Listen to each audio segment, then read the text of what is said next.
Granoff, Chapter 14, Learning Objectives. Understand different organizational forms for providing healthcare services. Know the authoritative accounting literature that governs healthcare entities. Understand accounting and reporting issues for healthcare providers. Revenues and expenses, fees for service revenues, capitation revenues, bad debts and charity care, recent policy changes and their impact.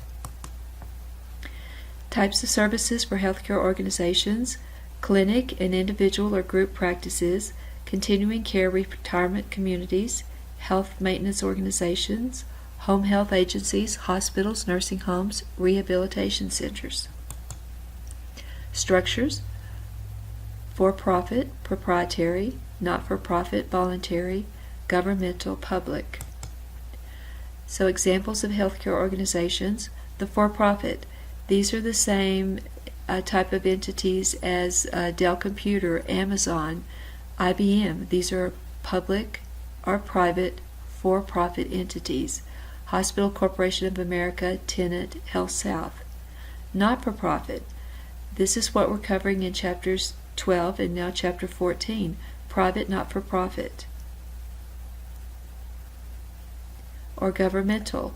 These are a part of the state and local government, and the gap would go back to what we covered in the first part of the semester, accounting for state and local government entities. Not-for-profit. Our coverage is for private not-for-profit healthcare entities. Remember that many things we're going to talk about, the same issues apply to for-profits and governmental, but our focus in this chapter is on the private not-for-profit. Assets. Current assets, including receivables with related allowance for contractual adjustments and bad debts. Assets limited as to use. Assets limited by contracts or agreements with outside parties other than donors or grantors, as well as limitations placed on assets by the board. Investments, we go to the FASB statements, and non-current assets. Financial and operation analysis. Decision makers evaluate healthcare organizations for different reasons. Managers are accountable for performance. Financial analysts determine the creditworthiness of organizations issuing debt. Third-party payors determine appropriate payment for services. Patients assess quality of healthcare services, such as success rate of certain procedures. Performance measures.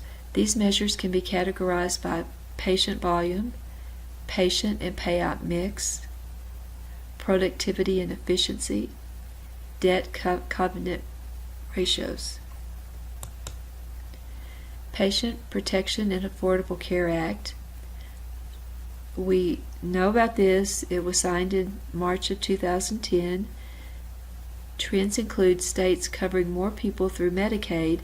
Individual insurance markets exist in many states. Mergers and acquisitions have increased significantly. The FASB is proposing changes that could affect financial reporting. You can see some of these proposed changes.